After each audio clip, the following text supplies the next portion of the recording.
Dear parents, I know you know, like I know, that it's cold and flu season, and kids are hacking and snotting and doing all kinds of gross things.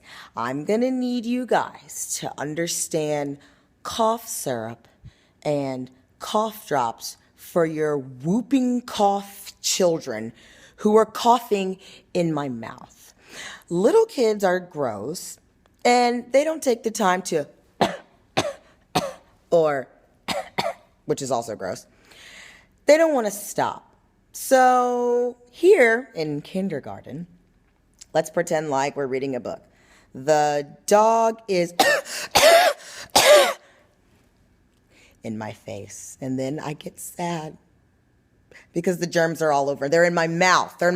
So dear parents, please do something about these hacking coughs that these children are coming to school with. Okay, thanks. Bye.